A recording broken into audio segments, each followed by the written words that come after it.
Portal Berlokir.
Selamat datang dalam acara pameran hasil karya dan Jogja Makan Ikan.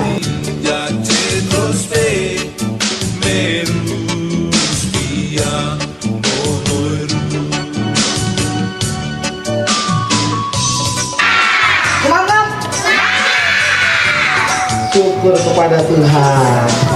Yang kami hormati Ibu Kepala Bidang Dikmas dan PAUD yang juga selaku Ketua Pokja Bunda PAUD Kota Jayapura, yang kami hormati Ibu Ketua Pusat Kegiatan Gugus Distrik AB Pura,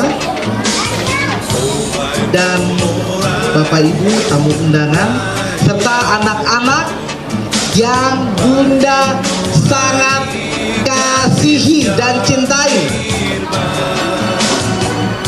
Melihat keceriaan dan senyuman anak-anak ini yang harus kita jaga bersama, agar keceriaan dan kepolosan, senyuman polos mereka, perilaku dari tindakan dan sikap polos mereka itu yang wajib kita jaga bersama-sama.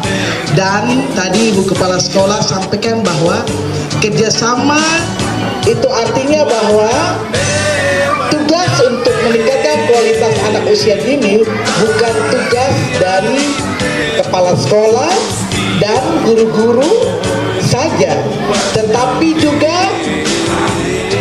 tugas dari orang tua dan kita semuanya, multi sektor, multi pihak. Itu yang namanya PAUD yang holistik integratif, bukan hanya investasi sumber daya manusianya saja, tetapi juga investasi dari aspek kesehatannya. PAUD yang berkualitas adalah PAUD yang mampu untuk mengelola, mengorganisir, mensinergikan sumber daya yang dimiliki.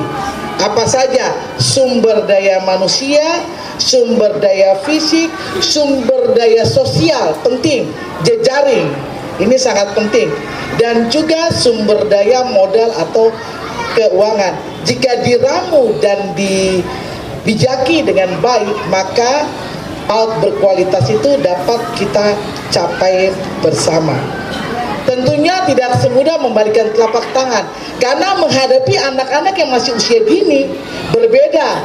Saya di perguruan tinggi sudah paket jadi ya, tadi saya cita-cita sama Ibu Kepala Sekolah, sudah paket jadi, tapi anak-anak usia dini perlu mendapatkan perhatian besar dari kita semua sejak dari usia 0 tahun sampai 6 tahun.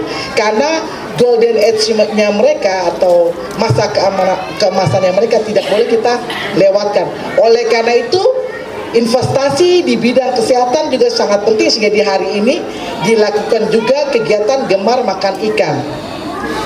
Mengapa penting ikan? Anak-anak tahu ikan kenapa penting ya? Ada yang makan ikan pagi ini? Bunda langsung tanya ini. Ada? Bunda mau tanya dulu. Pagi ini anak-anak makan apa saja? Bunda mau tahu. Nama siapa? Langsung observasinya izin eksperimen pribadi. Dedek. Dede, dari tadi makan apa? Sayur. Sayur apa? Ikan. Makan sayur. Perlu 2 orang lagi ya. Diacak ya, Bunda acak, Bunda acak. Nah ini nih. Ikan apa? Ikan asam. Oh, ikan asam. Nah, ini lagi. Ada yang makan nasi kuning. Ini pasti nasi kuningnya beri juga ini. Kemudian ada yang makan ikan. Bagusnya anak-anak ya. Makan ikan itu sangat penting sekali karena itu adalah sumber protein terbaik. Ada omega 3 dan omega 6 untuk meningkatkan kecerdasan anak-anak semuanya.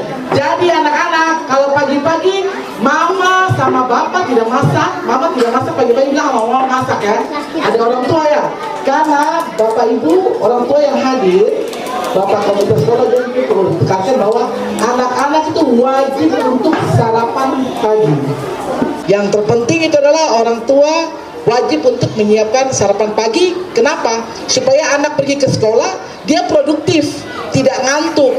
Karena anak butuh sumber energi yang besar untuk menyerap pelajaran dari gurunya di sekolah.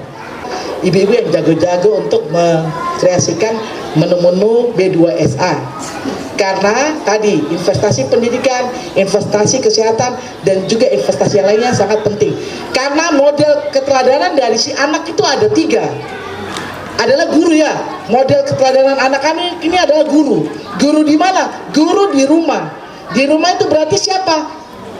Bapaknya, mamanya, kakak-kakaknya. Itu adalah model keteladanan. Kemudian model keteladanan yang kedua, guru di lembaga PAUD ini berarti siapa? Ya berarti ibu kepala sekolah dan guru-guru hebat yang ada di sini.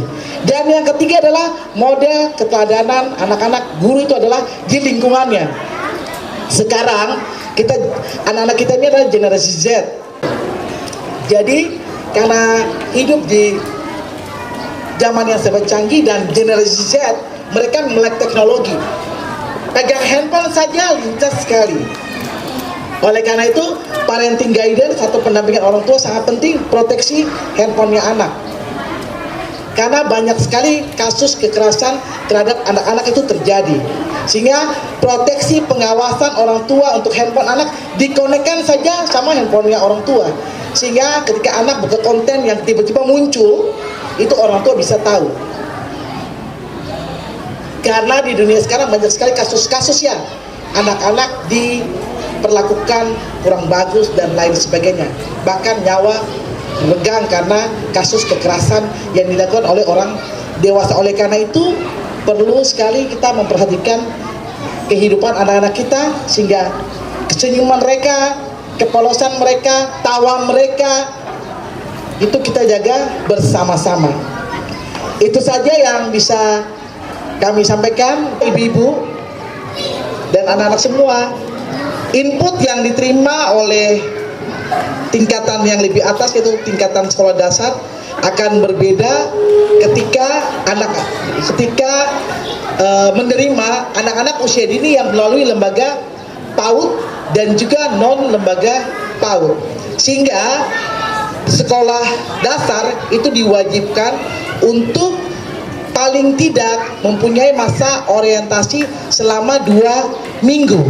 Karena kalau dibaurkan anak usia dini yang melalui lembaga PAUD dengan anak usia dini yang langsung dari lingkungan atau dalam lingkungan keluarga, tentu outputnya, inputannya akan berbeda. Nah, sehingga perlu sekali mendapatkan perhatian dari pihak sekolah dasar untuk membuat orientasi selama 2 minggu untuk melihat bagaimana perkembangan anak usia dini melalui lembaga PAUD dan yang dari keluarga atau non PAUD. Akan lebih produktif, akan lebih menunjukkan kreativitasnya untuk anak-anak yang melalui lembaga PAUD dibanding yang tidak melalui lembaga PAUD. Cenderung anak-anak yang non PAUD itu biasanya diam-diam saja. Akhirnya kalau diam-diam saja minder. Kalau minder ketika guru tanya mau angkat tangan saja takut-takut. Tetapi anak-anak yang melalui lembaga PAUD ini luar biasa sekali karena memang sudah disiapkan semua lengkap dari kognitifnya dan juga aspek-aspek kualitas pendidikan yang lainnya, sehingga mereka ini adalah siap untuk masuk ke tingkat pendidikan selanjutnya. Nah, oleh karena itu perlu pendampingan kita bersama ya, baik dari pihak sekolah yang mempersiapkannya, kemudian orang tua juga untuk mempersiapkan, karena ini adalah lompatannya dari pendidikan usia dini lompat ke pendidikan yang berikutnya, sekolah dasar sampai ke level yang paling tinggi nanti. Output yang berkualitas ditentukan dari langkah pertama ketika anak-anak masuk di dunia pendidikan. Oleh karena itu peran semua pihak, multi sektor, multi pihak. Yang tiga tadi komponen PAUD berkualitas bisa terwujudkan apabila rumahnya juga berkualitas, lingkungannya juga berkualitas, lembaga PAUD-nya juga berkualitas. Tiga hal ini harus saling bersinergi satu dengan yang lainnya. Itu saja, sekian dan terima kasih. Dengan rahmat Tuhan yang Maha Kasih, kegiatan proyek P5 dan gemar makan ikan sebagai wujud tanggung jawab pihak sekolah dan kita semuanya dibuka secara resmi.